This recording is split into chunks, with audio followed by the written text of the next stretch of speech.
So today is the last day of National Suicide Prevention Week, and if there's a concern that you have for yourself and for others, 1-800-273-TALK, 1-800-273-TALK, 1-800-273, what is it, 8255, I think, 8255. So, throughout the whole week, I think there's different variations of suicide motives, things to consider when, I guess, judging, or not judging, but when coming to a conclusion about somebody's mental well-being. I think there's a difference between wanting to get off the planet in a I'm done with this life kind of way, and I'm done, and I've lived, and I've done, and I'm now in a chronic pain situation, whatever the thing is.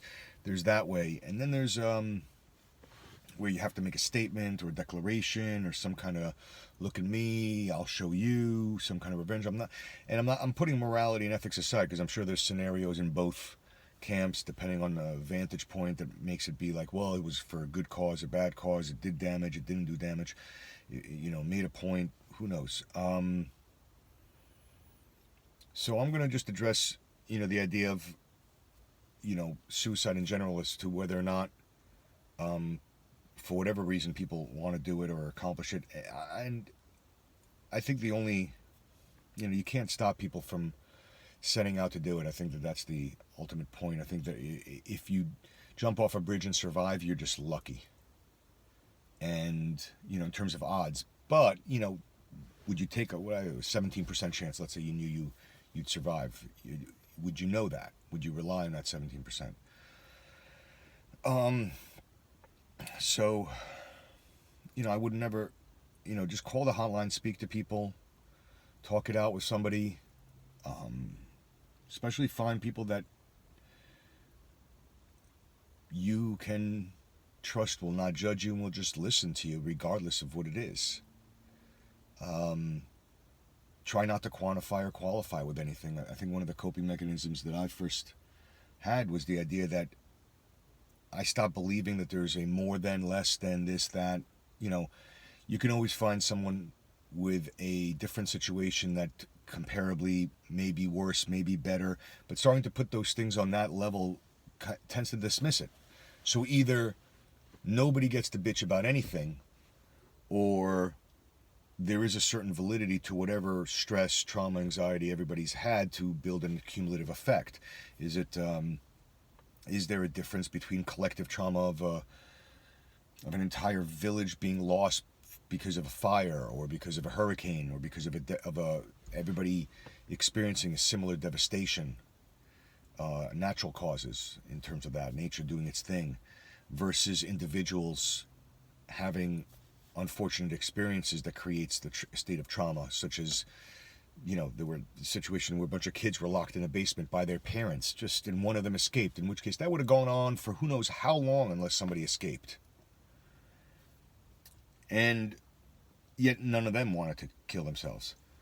And from what I understand, they're all, living, although I didn't follow the story. But I think there's something to be said about perspective. But at the same time, there's something to be said about having whatever is bothering you, whatever your issue is, be heard. And I think that's the most important part about anything. Is, to have somebody else say, no, I can see how that would affect you, or that kind of a thing, where it's not dismissive. It's not like, oh, I will just think about all these people. If you have to consider all the horrible things, take your mind back to, 5,000 years ago. I bet you things sucked horribly, uncomparably to anything nowadays. So, if you're going to go with that route, then you can't bitch about anything ever. And we all know that that's not going to happen. But of course, people just want to quantify and qualify to feel better or worse at their own suffering. Maybe it shouldn't be that competition. To what extent is it a learned behavior? To what extent is there a biochemical reaction that is occurring with such thoughts that keep playing over and over and over again, and we get addicted to the thoughts?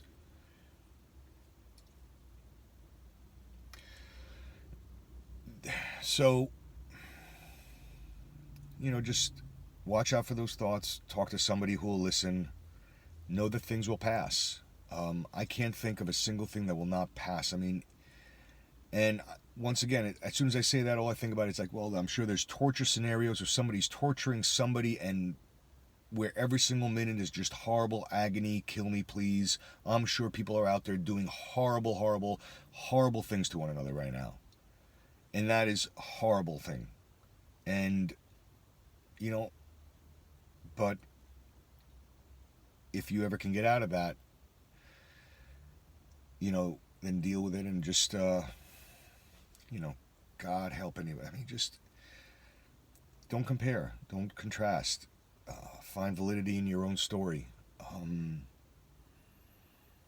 You know, I don't try to judge or value anybody else's because I don't want mine, vice versa. But at the same time, should there be a value? Is there a valuation? Is a person who's had, let's say, first responder training and experienced trauma after for 10 years because of the occupation that they chose, how do you equate that with some, you know, kid who grew up, let's say, in an addictive home where there was abuse and you know, for 10 years as well?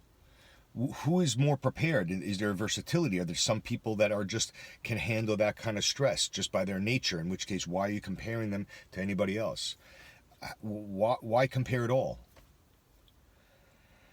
Maybe that type of upbringing led you up to be a first responder so you can go out there and do those things, and so you have the training to deal with it in a different way, and you're choosing it, and versus people who have things done to them. How do you compare? How do you contrast? Even so why do it? So you know, I think that recognizing the validity of one's own issues, whatever they are, is crucially important to just understanding that, you know, everybody's got the same but different. I don't know. And I don't understand the ego that comes with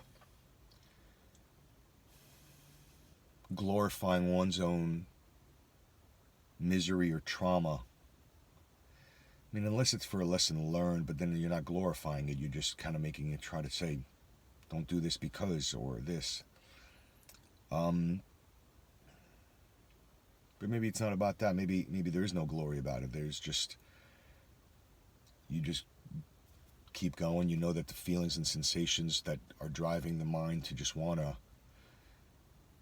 self-harm, whether it's slow or fast, whether it's, you know, fast, you know, by way of hanging or gun or even jumping off a bridge, comparatively to 30, 40 years of smoking or drinking or drugging or just going out and just having just horrifically crazy lifestyles that just push the boundaries. And to what extent are you just committing slow suicide there?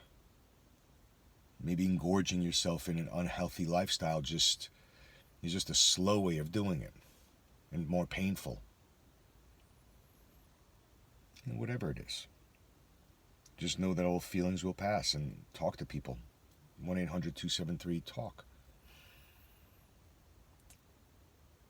So, on that note, this has been a week of National Suicide Prevention in the country.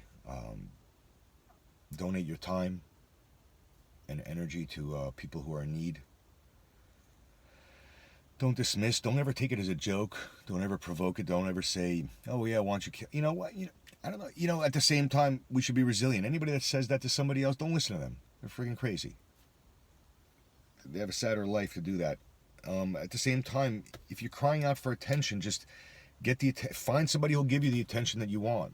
Whether it's clinical help or call the helpline. Somebody who's out there to listen. So, 1-800-273-TALK. And thanks for listening.